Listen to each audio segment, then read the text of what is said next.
je suis Carole Fantini, donc je suis professeure de psychologie clinique et chercheuse en psychopatho expérimentale, clinique et cognitive. Donc je m'intéresse principalement en fait aux conséquences émotionnelles de différentes conditions mentales ou somatiques, avec un intérêt assez fort sur les processus biologiques aussi qui sont liés à ces aspects.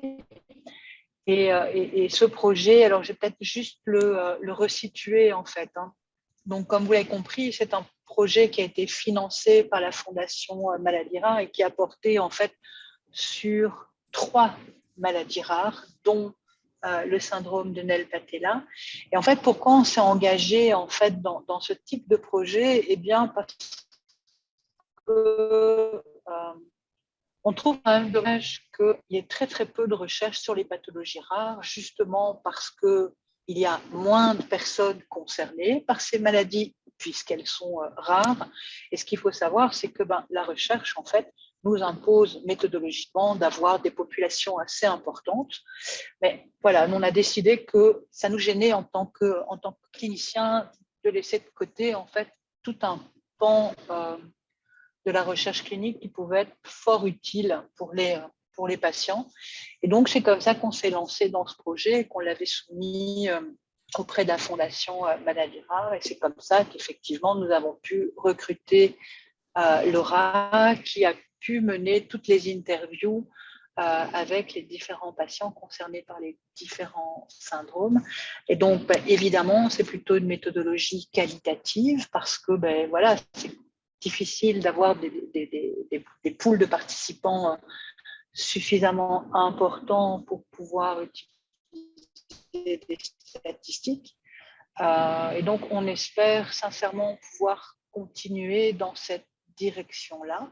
Comment? En impliquant le plus possible les associations et je pense qu'on va devoir élargir aussi notre scope en Europe, du moins dans les pays francophones, justement pour avancer encore plus dans la recherche, ce que l'on observe sur le vécu des participants, et surtout de pouvoir proposer des guidelines en quelque sorte dans le suivi en fait de ces personnes. Voilà.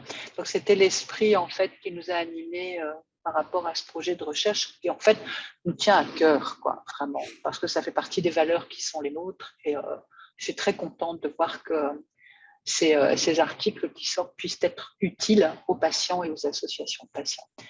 Voilà, je m'arrête là et je vais laisser la parole à Laura. Donc on est réunis aujourd'hui pour parler vraiment des conséquences, des implications psychologiques, je dirais même psychosociales du syndrome Neil-Patella aujourd'hui. Et voilà, comme vous le savez probablement, mais voilà, juste un bref petit rappel, comme je ne sais pas qui est autour de la table, j'ai envie de dire, en tout cas de l'écran. En 2 mots, voilà, le syndrome Neil-Patella, il faut savoir que ça touche en moyenne une personne sur 50 000. Que c'est quelque chose, que c'est une maladie qui est génétique, que la fréquence, la sévérité des symptômes est forcément très très variable.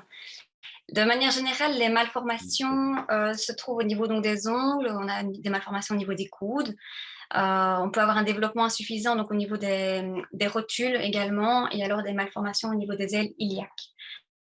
Ce qui est important aussi, c'est que dans un cas sur 3 en moyenne, on peut avoir des complications au niveau oculaire, avec des glaucomes notamment, et aussi des troubles rénaux.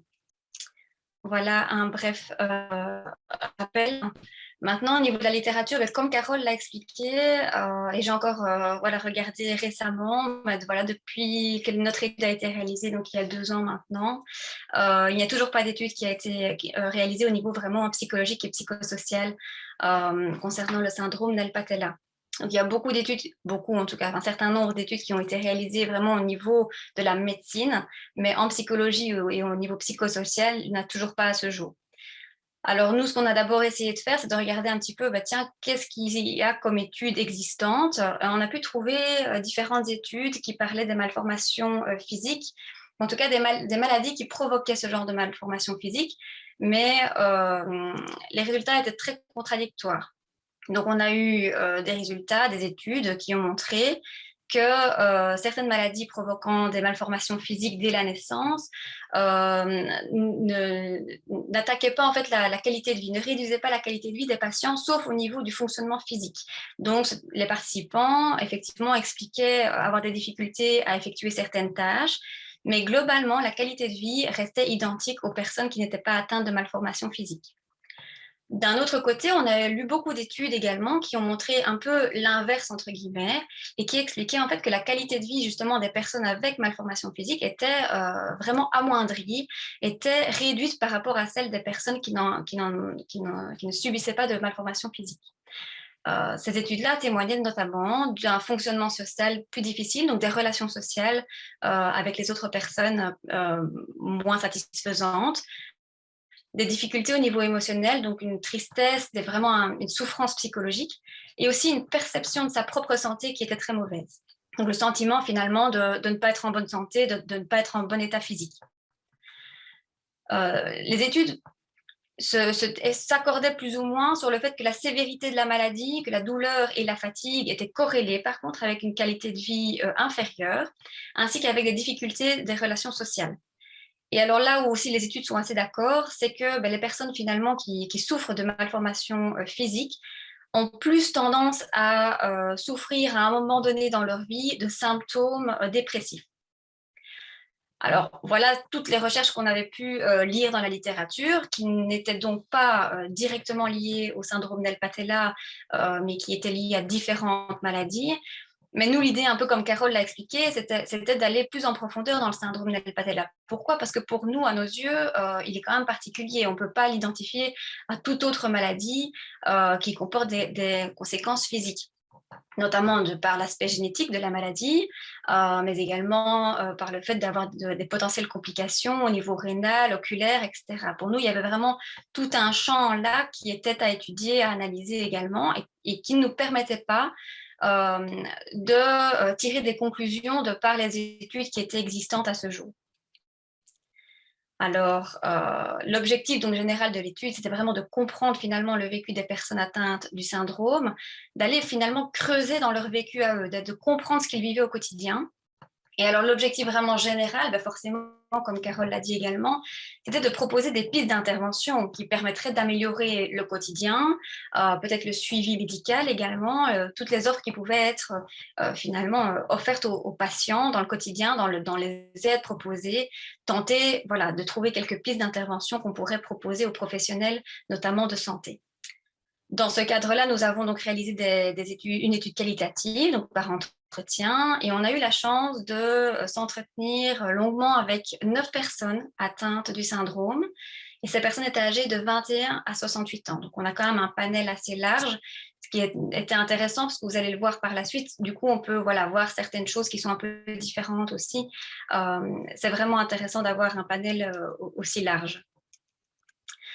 Alors, quand on a commencé en fait l'étude, l'idée était vraiment de comprendre le quotidien des adultes qu'on avait en face de nous.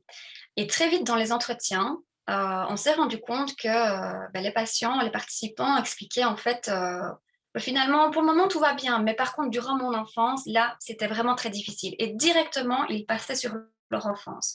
Alors qu'on essayait de poser des questions donc, sur les adultes, sur le quotidien en tant qu'adultes qu'ils vivaient. Donc voilà, notre intérêt étant de vraiment comprendre tout le parcours des participants, nous avons creusé cela avec eux et ils nous ont témoigné de beaucoup de difficultés en fait. Beaucoup de difficultés, on a pu se rendre compte que leur identité actuelle a été en fait créée dès leur enfance et a été forgée par toutes les difficultés qu'ils ont pu ressentir en étant tout petits. Et donc, dès leur petite enfance, vraiment très très tôt, dès qu'ils ont pu se rendre compte en fait qu'ils avaient des malformations physiques, ils ont ressenti une image d'eux-mêmes qui était très négative.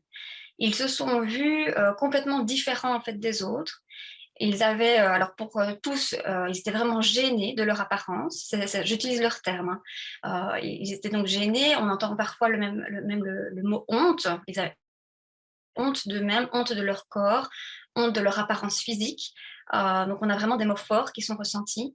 Et ils expliquent vraiment avoir une faible estime d'eux-mêmes. Ils avaient l'impression finalement de ne pas être comme les autres et de ne pas être Il y en a un qui expliquait ne pas être finalement aussi beau que les autres, ne pas être aussi,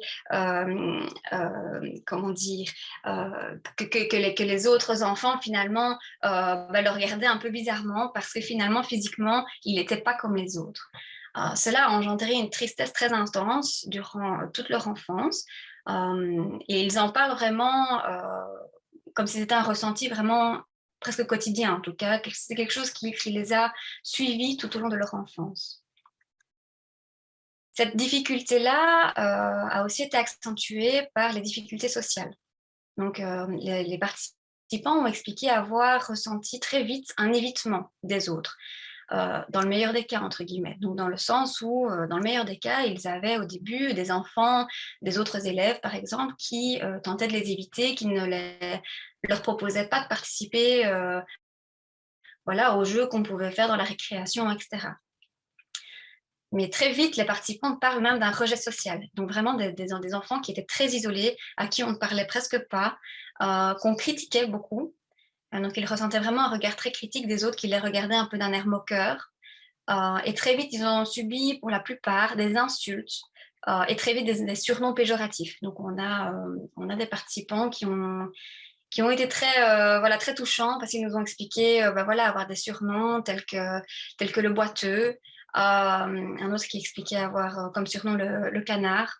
Donc ce sont des souffrances psychologiques très importantes à cause du rejet social et des moqueries qu'ils ont pu avoir. Évidemment, vous l'imaginez bien, ces difficultés sociales-là renforcent aussi le premier champ qu'on vient de voir de l'image qu'on peut avoir de soi-même. Le fait d'avoir un rejet social, d'être critiqué par les autres, amplifie clairement l'image de soi négative qu'on peut avoir. Donc c'était vraiment un cercle vicieux finalement. Les participants ont aussi parlé des limites physiques qu'ils ressentaient en tant qu'enfants. Donc, ils ont expliqué avoir des douleurs très tôt, très, très jeunes, et une fatigue aussi importante, avec une limite dans l'effort qu'ils pouvaient faire. Ce qui était fort embêtant pour eux en tant qu'enfants de nouveau, c'est qu'en fait, ils avaient beaucoup de difficultés à participer à toutes les activités qu'on pouvait prendre plaisir à faire en tant qu'enfant. Donc, toutes les activités à la fois scolaires, mais aussi extrascolaires, tous les sports qu'on pouvait faire également. Tout ça, en fait, était rendu très difficile pour eux, ou en tout cas, soit ils ne pouvaient pas beaucoup participer, soit pas du tout, dans certains cas, à cause donc, des malformations physiques. C'était évidemment très difficile pour eux d'être mis à l'écart régulièrement à cause de ces malformations. Et dans deux cas, des participants, donc sur les 9 qu'on a pu interroger, 2 personnes expliquaient avoir des malformations tellement importantes qu'elles ont dû subir des hospitalisations donc pour des chirurgies, pardon. Et donc, dans ce cas-là, en fait, ce qu'il se passait, c'est que les enfants étaient non seulement absents même de l'école durant plusieurs semaines, parce qu'il y avait le temps de l'opération, mais aussi le temps que les plaies se referment, etc. Mais il y avait aussi le temps de la rééducation. Et donc, pendant tout un temps, même les quelques tâches ou les quelques activités sportives qu'ils étaient capables de faire, ils étaient amoindris par rapport à ces capacités-là. Il y a un participant qui disait qu'une fois, il a été pendant 6 mois en rééducation. Et donc, pendant 6 mois, il ne pouvait vraiment participer à aucune, comme ça, mais presque aucune, en tout cas, activité sportive, extrascolaire, etc. Et donc, ça aussi, ces limites au niveau des capacités physiques, générait cet écart par rapport aux autres enfants, ce rejet social finalement, ou en tout cas cet isolement social. Ça renforçait ce sentiment de différence et aussi cette image négative forcément qu'ils avaient d'eux-mêmes.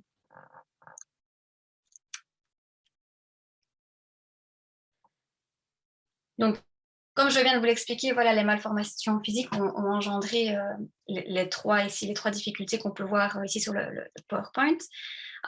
Évidemment, ces 3 grosses difficultés ont généré une souffrance psychologique très, très intense. Donc, comme je l'ai dit tout à l'heure, il y avait une tristesse régulière chez ces enfants, un sentiment de solitude très important. Certains ont parlé d'un sentiment d'injustice, un peu une sorte de, quelque part, un peu même de la colère, quelque part, de pourquoi moi je subis ça alors que les autres n'ont rien. Et alors une autopersuasion. L'autopersuasion, c'était l'idée en fait ils expliquaient que finalement, ils étaient persuadés de savoir à l'avance ce que les autres allaient penser d'eux-mêmes. Donc, même quand ils rencontraient des nouveaux élèves, même quand ils changeaient de classe, par exemple, etc., ils avaient tendance à imaginer ce que les autres allaient penser d'eux, que de toute façon, ça allait être négatif, ça allait pas être, qu'ils allaient avoir que des critiques envers eux, etc. Et donc, ils s'en auto-persuadaient, si vous voulez, déjà à l'avance, sans même avoir rencontré les autres enfants, tellement ils avaient vécu de difficultés auparavant.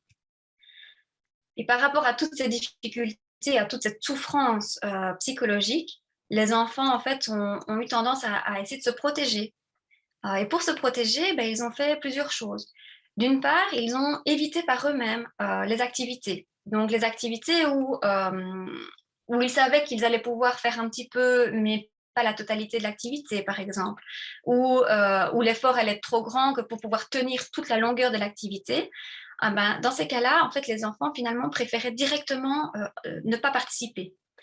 Il y avait quelque part un isolement, un auto-isolement, à la fois dans les activités, mais même au niveau clairement social. Donc, même dans la cour de récré, même pour parler avec les autres enfants, lorsqu'il n'y avait pas d'activité spécifique organisée, les participants nous ont expliqué que d'eux-mêmes, ils avaient tendance à s'isoler, à se retrouver tout seuls, simplement parce qu'ils avaient trop peur de souffrir, en fait, trop peur d'être en contact avec les autres pour que ça se finisse mal et souffrir à nouveau.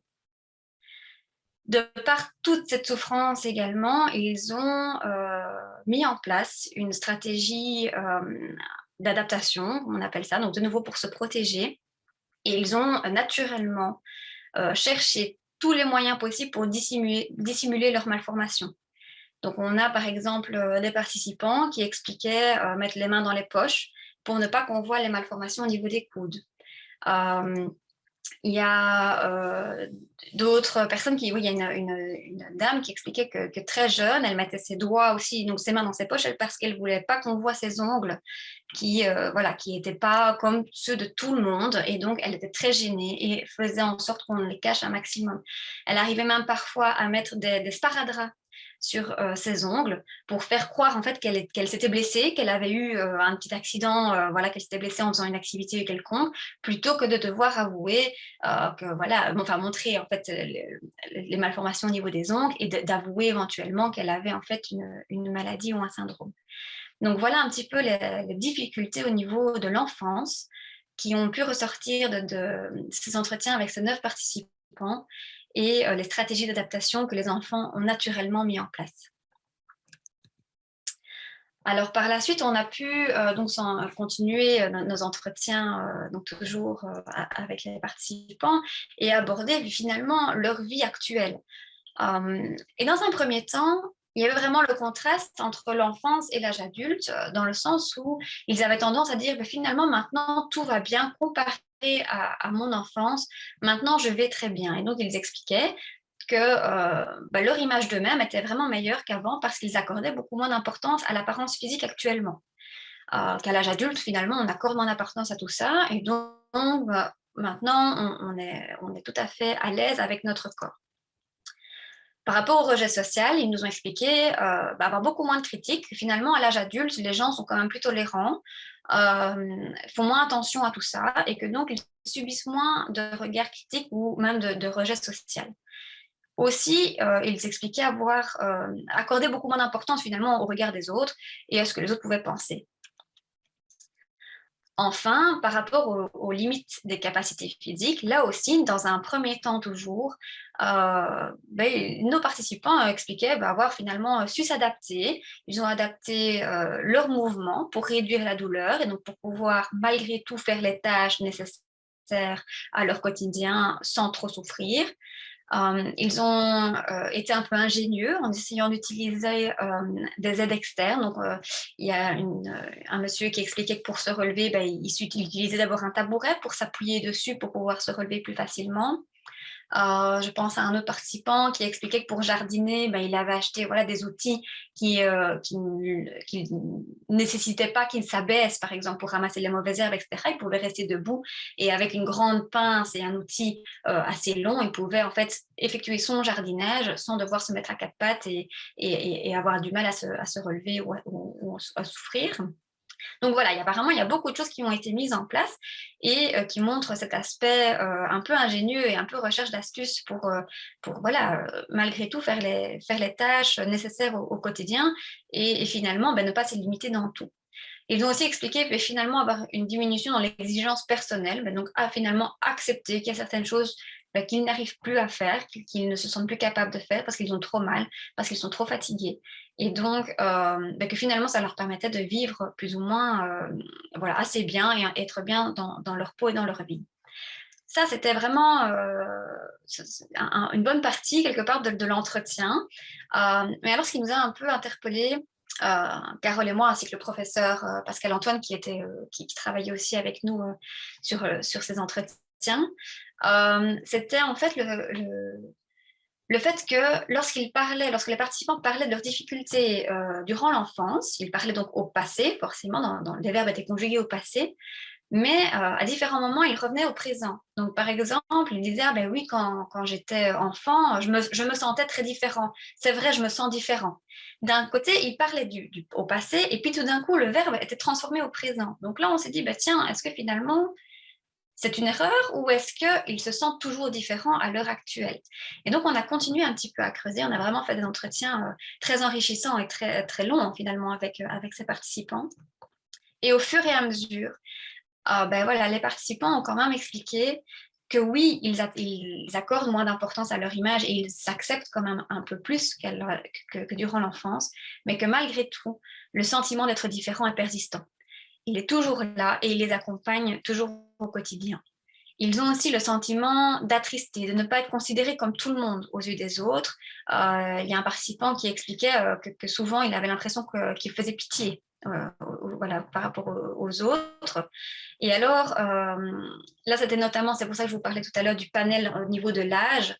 Les personnes qui n'ont pas de famille encore construite, donc qui n'ont pas encore un compagnon ou une compagne, avaient vraiment le sentiment de ne pas pouvoir plaire. Ils avaient très peur de ne pas pouvoir rencontrer finalement un compagnon ou une compagne qui accepterait leurs différences physiques parce que pour eux, voilà, c'était quelque chose qui était très difficile d'acceptation et dont eux-mêmes sont gênés.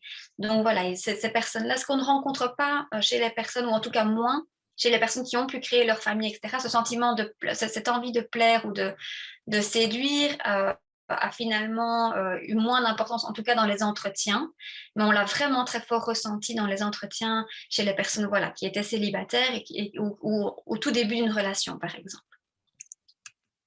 Alors face à cette image voilà, très négative, donc de même malgré tout qui persiste un petit peu à l'âge adulte, on remarque qu'il y a plusieurs stratégies d'adaptation que les adultes ont pu mettre en place. Dans un premier temps, il y a l'autodérision. On a beaucoup eu de participants qui, en fait, se moquaient un peu d'eux-mêmes. Donc, ils en rigolaient. Moi, je boite, effectivement, bah oui, je boite comme un canard. Il y en a un qui disait ça et qui en rigolait. Et qui disait que finalement, il utilisait souvent l'humour comme ça. Alors, c'était aussi par rapport aux autres, pour pas que les autres se sentent gênés ou mal à l'aise non plus. Voilà, mais il utilisait cette autodérision un peu pour se protéger.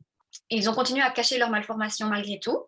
Donc, malgré qu'ils disaient que finalement, l'image d'eux-mêmes était meilleure, ils continuent à cacher les malformations dès qu'ils peuvent. Certains expliquaient utiliser des prétextes pour ne pas montrer les malformations. Donc, je pense à une dame qui expliquait qu'elle disait en fait régulièrement que quand elle devait aller à la plage, par exemple pour les vacances, etc., elle disait, si elle était accompagnée de copains, d'amis, etc., elle disait qu'elle avait peur de l'eau et que donc elle préférait ne pas aller à la plage, simplement pour ne pas devoir se mettre en maillot et donc divulguer davantage les malformations. Voilà, il y en a d'autres qui expliquaient souvent dire en plein été qu'elles avaient froid. Voilà, pour pouvoir justement garder des choses à longue manche, par exemple, et ne pas trop se découvrir. Il y a aussi 2 participants qui ont expliqué détourner régulièrement la conversation et même parfois mentir au sujet de l'origine des malformations. Donc, ils détournent la conversation dès qu'ils sentent que quelqu'un veut poser une question un petit peu voilà, sur tiens, l'origine des malformations, etc. Ils détournent très vite la conversation par tous les moyens possibles. Il y en a un qui expliquait avoir même simulé de tomber à un moment, voilà, simplement parce qu'il voyait bien qu'on essayait de savoir ce qu'il avait, et donc ben, voilà, il a préféré essayer de faire semblant de tomber pour qu'on détourne la conversation et qu'on ne lui pose plus la question. Et alors, il y a une dame qui expliquait également que lorsqu'elle rencontrait des personnes, donc c'est une dame qui était célibataire et voilà, qui rencontrait des personnes pour essayer de construire quelque chose. Et en fait, au début, elle avait tendance à mentir sur l'origine en disant que ça provenait d'un accident, par exemple, parce qu'elle ne voulait pas divulguer tout de suite l'aspect génétique de la maladie aussi. Voilà, elle était un peu gênée par rapport à ça. En tout cas, ça l'embêtait de devoir le dire directement. Donc, par rapport à tout ça, voilà, ils avaient tendance à mentir également. La deuxième difficulté qu'on avait vue donc, durant l'enfance et qui persiste également à l'âge adulte, c'est la non-acceptation des limites physiques. Alors c'est vrai que les participants voilà, se sont adaptés et peuvent faire certaines choses, etc., grâce aux aides externes et aux choses qu'on a pu voir juste avant. Mais de nouveau, il y a le sentiment d'être différent là aussi parce que malgré tout, lorsqu'ils font quelque chose, une activité, ou lorsqu'ils doivent prendre un tabouret pour se relever et qu'ils voient quelqu'un d'autre qui n'a pas besoin de cette aide extérieure, par exemple, eh ben, ça leur renvoie de nouveau ce sentiment d'être différent. Ça leur renvoie la maladie en pleine figure. Et ça, c'est très difficile pour eux à vivre malgré tout au quotidien. Alors, ils expliquent ne plus en pleurer comme c'était peut-être quand ils étaient petits, en tout cas par rapport à des petites choses comme ça, mais malgré tout, ça leur fait mal au cœur à chaque fois. Par contre, quand c'est vraiment des choses qu'ils ne sont plus capables de faire du tout, là, il peut y avoir une tristesse intense. Il y a 3 participants, si je ne m'abuse, 2 ou 3, qui expliquaient vraiment encore en pleurer. Encore pleurer lorsqu'ils n'arrivaient pas à effectuer certaines tâches euh, voilà, du quotidien, ou alors certaines choses justement un peu plus spéciales, plus spécifiques. Il y en a une qui parlait notamment du mariage, voilà, d'un mariage dans sa famille dans lequel elle devait faire certaines choses et qu'elle n'était plus capable de faire. Ça la renvoyait de nouveau à cette difficulté, cette souffrance psychologique. Et alors, d'autres également s'énervent, se mettent en colère lorsqu'ils n'arrivent pas, qu'ils sont face à leur incapacité de faire quelque chose, ou en tout cas, lorsqu'ils sont face au moment où, là, maintenant, j'ai donné tout ce que je pouvais, mais je n'y arrive plus, j'ai trop mal, ou je suis trop fatiguée. Certains participants se mettaient vraiment en colère et expliquaient cela. Par rapport aux stratégies d'adaptation mises en place à ce moment-là, alors on a certaines personnes qui abandonnent carrément la tâche parce qu'elles vont pleurer, ou parce que c'est trop difficile, donc elles laissent tomber. Il y en a d'autres qui ne supportent pas la limitation et donc ils vont se surpasser. Ils vont vraiment avoir un dépassement d'eux-mêmes, quitte à se faire mal. Il y en a un qui expliquait voilà, qu'au niveau sportif, il voulait exercer un sport à un niveau assez élevé. Malheureusement, le syndrome l'empêchait d'arriver là, mais il se refusait à accepter ça. Et donc, finalement, à chaque entraînement, il allait plus loin que ce qu'il ne pouvait. Et donc, on arrivait à se faire mal. On arrivait à vraiment, après, avoir des jours et des jours avec des douleurs atroces, mais parce qu'il n'arrivait pas à accepter et il n'arrivait pas à se dire, mais voilà, c'est mon corps maintenant qui décide. Et il voulait aller au-delà de ça. Donc voilà, c'est vrai que ce témoignage-là était très poignant. Parce que voilà, on voyait que c'était très difficile pour lui d'accepter cette limite. Et alors, en général, par la suite, mais ce n'est pas toujours le cas, ils vont quand même essayer de nouveau de pouvoir réfléchir à d'autres manières de faire, à d'autres techniques, d'autres aides externes qu'ils peuvent mettre en place et utiliser. Mais de nouveau, voilà, dans le sport, ce n'est pas toujours faisable. Donc voilà, quand ce sont des tâches comme ça qu'on ne peut pas faire autrement, là, c'est plus difficile d'acceptation. Donc, la maladie reste difficile à accepter. On a beaucoup de personnes qui disent que c'est un véritable handicap, des personnes qui ruminent beaucoup. Alors, soit certains y pensent, pas tout le temps, mais disent que voilà, plusieurs fois par jour, ça revient dans leur tête. Tiens, voilà, là, ma maladie, elle m'empêche encore de faire ça. Là, je souffre encore. Voilà. Il y en a d'autres qui ruminent vraiment et qui ont même des éveils la nuit, qui pensent vraiment fréquemment, ou qui sont un peu en détresse psychologique, voilà, parce que la maladie est trop fréquemment dans leurs pensées. La tristesse reste quand même fréquente, de nouveau pas quotidiennement, mais face aux tâches notamment qu'ils ne peuvent pas exercer.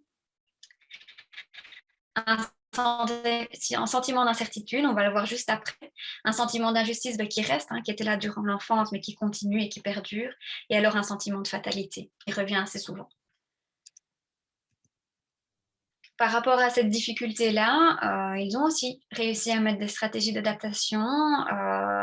Ils vont tenter en fait de minimiser la maladie. En tout cas, les participants qu'on a pu rencontrer avaient tendance à comparer à d'autres maladies et à dire finalement, moi ce que j'ai c'est pas grave par rapport à telle personne qui souffre de ça. Cette personne-là, regarde, cette maladie-là, elle est beaucoup plus grave que la mienne. Donc ils minimisaient vraiment le syndrome d'El Patella et l'impact que ça pouvait avoir sur leur quotidien. Et d'un autre côté, on avait des personnes qui évitaient complètement l'existence. Donc, on a des participants qui nous ont dit « mais moi, je vis comme si de rien n'était et j'essaie de ne pas y penser. Oui, parfois, ça revient un peu dans ma tête, mais j'évite complètement d'y penser. » Et on a pu aussi remarquer cet évitement, notamment dans les conversations en famille, où en fait, les participants, la majorité, expliquaient que finalement, on ne parlait pas vraiment du syndrome en famille. On évitait le sujet, on n'en parlait pas. Voilà, c'était un peu un sujet tabou. En tout cas, certains disaient pourquoi on va en parler, on sait bien, ça n'a rien de parler de tout ça. Donc là, à nouveau, on a vu qu'il y avait un évitement de l'existence du syndrome. Il y a encore deux difficultés qui sont apparues lors des entretiens. C'est la difficulté de faire face à l'incertitude pour soi-même et pour l'évolution en fait, de la maladie. Et donc là, on a deux cas de figure, si vous voulez. On a les participants qui sont vraiment donc dans l'évitement, dans le déni, et qui vont dire, oui, c'est dans un coin de ma tête, l'évolution, mais je ne veux pas y penser, donc je fais abstraction, je ne veux pas penser à ça, j'évite complètement. Ça, c'est une première partie. Et alors, on a une deuxième partie des participants qui sont quand même confrontés qui sont conscients de l'évolution potentielle de la maladie, soit parce qu'ils ont déjà des complications, ou soit parce que des membres de leur entourage sont atteints par certaines complications. Et donc là, on a vraiment un sentiment d'incertitude face à l'évolution qui fait peur. Il y a une inquiétude vraiment importante. Ces personnes-là ruminent beaucoup, réfléchissent beaucoup, mais qu'est-ce qui va se passer maintenant? Comment est-ce que ma santé va évoluer, etc. Et ils ont tendance à anticiper cette évolution selon l'histoire familiale. C'est-à-dire, on a par exemple une participante dont la maman a eu un glaucome et donc a eu sa vue vraiment baisser assez jeune, je pense vers l'âge de 50 ans, je pense, ou 60 ans. Et donc, cette participante-là avait très peur, était persuadée en fait qu'elle allait vivre la même chose et elle anticipait ça et elle en avait vraiment une inquiétude profonde, elle était anxieuse par rapport à ça. Elle disait, mais moi, si ça m'arrive, je vais vraiment, ça va gâcher ma vie, ça ne va pas aller, je ne vais pas m'en sortir. Donc, elle était vraiment anxieuse parce qu'elle anticipait cette évolution potentielle de la maladie pour elle. Et alors, quelque chose qui était vraiment récurrent à la fois dans cette maladie, mais je le précise quand même aussi dans les deux autres syndromes qu'on a pu étudier donc de par ce projet, c'est l'inquiétude par rapport à la méconnaissance du syndrome par les spécialistes, donc au niveau médical. On a des participants qui nous expliquent, oui, je dois me faire suivre au niveau rénal ou au niveau oculaire, par exemple, mais les spécialistes que je vais voir ne connaissent pas mon syndrome et donc ne savent pas exactement ce à quoi ils doivent faire attention. Et ça inquiète beaucoup, en tout cas, ça inquiétait beaucoup les participants qu'on a pu rencontrer, vraiment dans toutes les maladies, dans les 3 maladies qu'on a pu étudier. Donc, c'est vraiment quelque chose qui est récurrent et qui inquiète les participants parce que voilà, ils espèrent en tout cas avoir un suivi adéquat et ils n'en sont pas certains parfois parce que justement les spécialistes ne connaissent pas la maladie. Alors par rapport à cette difficulté-là, on a par rapport notamment à ceux qui sont dans l'évitement plutôt, ils vont avoir tendance à considérer le syndrome d'El Patella comme un handicap uniquement. Donc ils disent eux-mêmes, c'est un handicap, mais je ne suis pas malade. C'est pas une maladie, c'est pas un syndrome, c'est juste un handicap. C'est comme si j'avais eu un accident, j'ai une malformation, mais ça s'arrête là. On a donc ces gens qui sont dans l'évitement ou dans le déni, donc ces participants, qui vont du coup avoir tendance à avoir une négligence de la surveillance médicale. C'est-à-dire que ce sont des personnes qui ne vont pas avoir de surveillance ni oculaire ni rénale et qui ne vont même pas spécialement chez le médecin traitant pour le syndrome. On a quand même sur les 9 participants, on en avait 5 qui n'étaient pas suivis du tout. Voilà, c'est quand même une grosse proportion.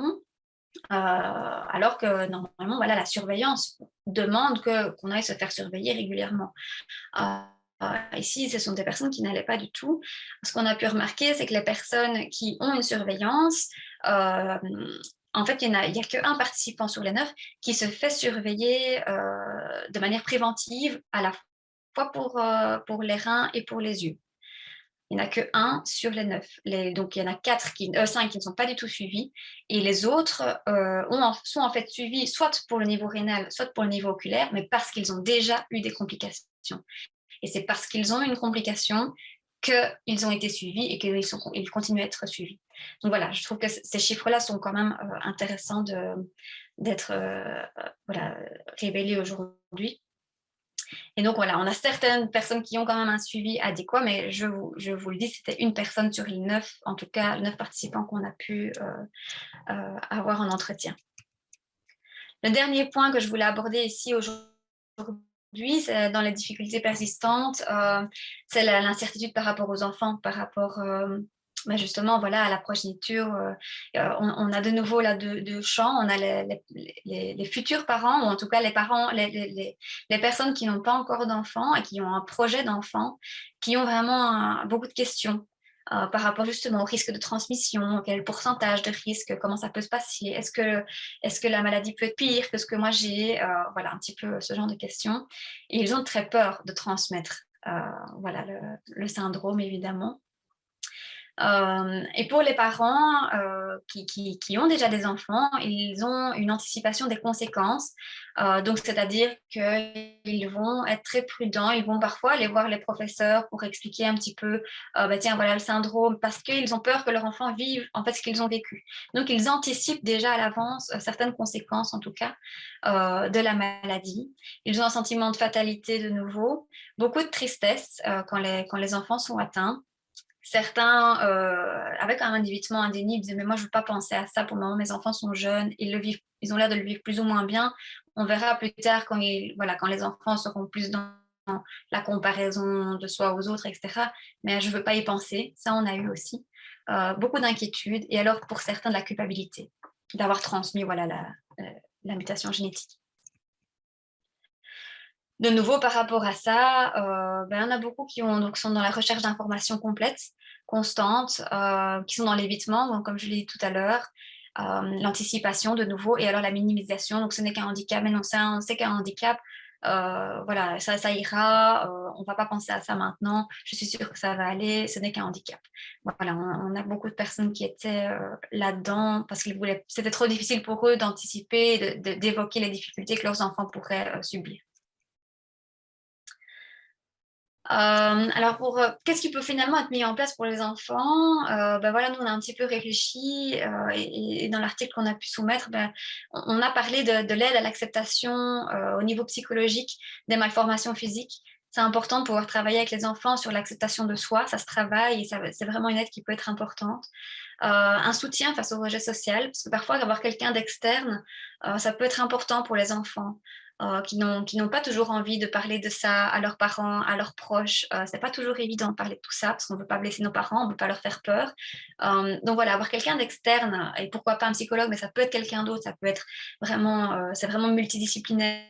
Mais voilà, avoir un soutien ou en tout cas quelqu'un d'externe qui peut être à l'écoute et qui peut soutenir à ce niveau-là, ça peut être vraiment très important. On peut aider à améliorer en tout cas la perception de soi et la précision de l'évaluation des difficultés physiques. C'est-à-dire que quand on a des difficultés à exercer des tâches, etc., on a tendance à aggraver. En fait, on a le sentiment que c'est pire que ce que n'est la vérité. On peut amplifier un petit peu si vous voulez, parce que pour nous c'est très important, donc on trouve ça plus grave.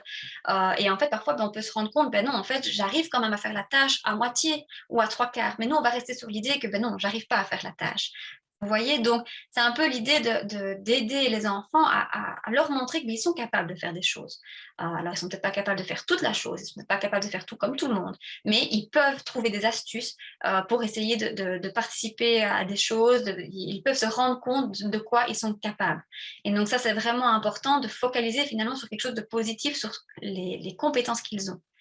Et alors, enfin, la recherche de stratégies d'adaptation positive, on a pu voir que les enfants ont tendance à être dans l'évitement et dans le fait de cacher les malformations. Et voilà, le psychologue peut aider à rechercher d'autres stratégies d'adaptation qui soient plus positives aussi. Au niveau de la société, ben voilà, on peut expliquer le syndrome aux professeurs d'école. On pense que c'est vraiment quelque chose d'important. Transmettre l'information, simplement parce que, c'est vrai que j'en ai pas parlé tout à l'heure, mais notamment au cours de gym, il y a beaucoup d'enfants, enfin de participants qui expliquaient qu'au cours de gym, c'était très compliqué. Voilà, parce que parfois, ben, quand l'enfant voulait pas faire quelque chose parce qu'il voulait éviter justement de montrer qu'il avait du mal à le faire, le professeur dit, mais pourquoi tu veux pas? Qu'est-ce qui se passe? Et devant tous les enfants. Donc, ben voilà, l'enfant atteint du syndrome était gêné de devoir raconter, expliquer devant tout le monde ses malformations et son syndrome. Donc, voilà, l'idée ici est de pouvoir parfois expliquer finalement en prévention, quelque part a priori, le syndrome pour que ce genre d'explication devant tout le monde n'arrive pas. La deuxième idée, c'est qu'en agissant de la sorte, on puisse adapter les activités récréatives à l'école.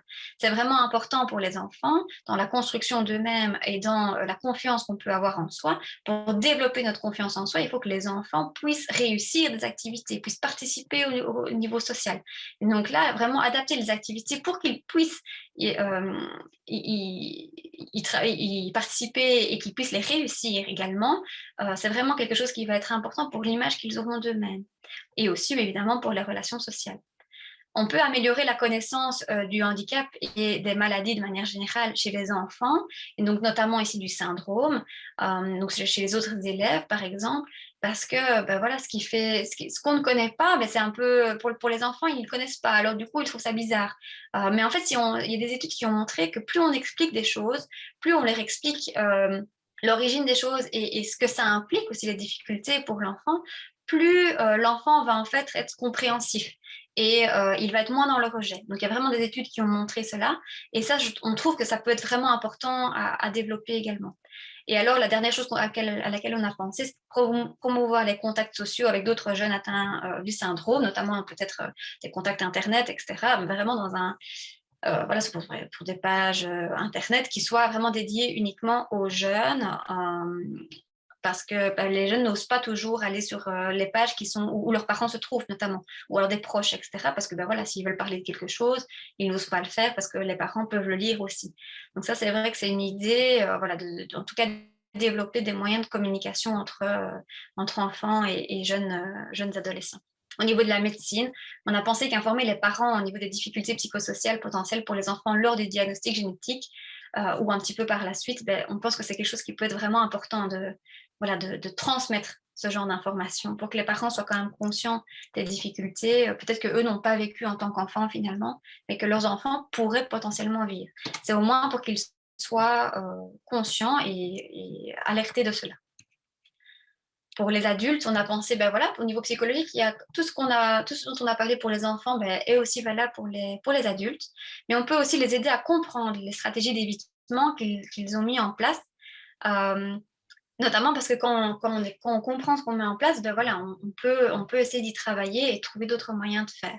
Donc, on peut améliorer aussi la gestion de l'incertitude afin de favoriser la compliance à la surveillance médicale, parce que finalement, c'est la gestion de cette incertitude qui est difficile et qui fait en sorte qu'on a trop peur d'aller voir un spécialiste, etc., parce qu'on a peur en fait du résultat finalement.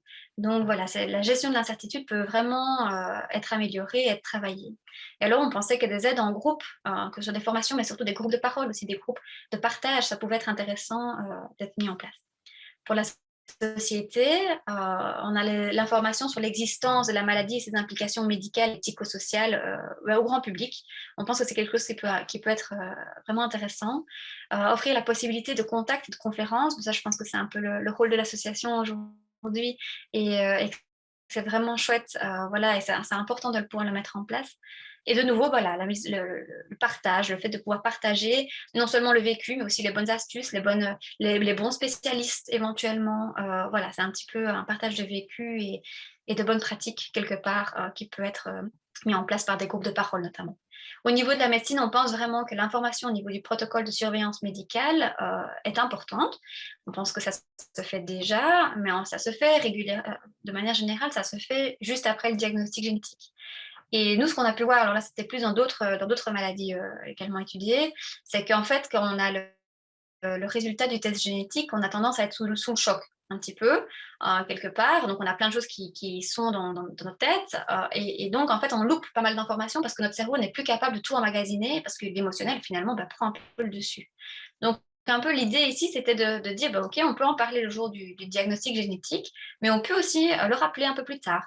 Alors que ce soit quelques mois plus tard, éventuellement par le service génétique qui recontacterait la personne ou par une lettre, peu importe, mais en tout cas, voilà, le fait de ne pas donner toutes les informations au moment même et revenir à un moment un peu ultérieur quand les choses sont un petit peu moins à vivre, voilà, c'est quelque chose qui pourrait être vraiment important. On pensait aussi que transmettre une liste de spécialistes pour la surveillance oculaire et rénale qui soit à la fois dans la région du patient, parce que voilà, on sait que comme on est sur des maladies rares, forcément, on peut donner un numéro d'un spécialiste, mais qui se trouve à l'autre bout voilà, du pays. Donc, qu'ils soient vraiment dans la région du patient et qu'ils connaissent surtout le syndrome. Ça, ce serait vraiment super parce que ça aussi dans les entretiens, c'est ressorti. Donc, l'idée, un, que les spécialistes qui vont voir ne connaissent pas et de deux, que parfois ils se trouvent très loin. Donc, ici, l'idée, c'est ça, de pouvoir transmettre cette liste-là et que même éventuellement, le côté génétique, le service de génétique puisse transmettre ne fût-ce qu'un courrier en disant, voilà, vous risquez d'avoir un patient qui soit atteint sans donner de coordonnées, rien du tout, mais voilà, on vous transmet par exemple un document, une information sur le syndrome. C'est l'idée de vraiment promouvoir la connaissance du syndrome chez les spécialistes. Et enfin, transmettre les coordonnées d'association, voilà, et aussi peut-être du service génétique en cas de questions qui arrivent de manière ultérieure. En conclusion, voilà, les symptômes physiques du syndrome ont d'importantes conséquences sur le développement de l'identité. On l'a vu dès l'enfance, mais jusqu'à l'âge adulte. Les nombreuses difficultés persistent et ce malgré quand même les stratégies d'adaptation. Alors voilà, les participants disent vivre mieux, mais on voit quand même qu'il y a des difficultés qui persistent. Et on voit surtout que le champ d'action est vraiment multidisciplinaire, à la fois médical, psychologique, sociétal, scolaire. On a vraiment des endroits où on peut agir et où on peut au moins aider un petit peu. Et c'est vraiment ici, voilà, la conclusion que je voulais faire aujourd'hui sur ma présentation.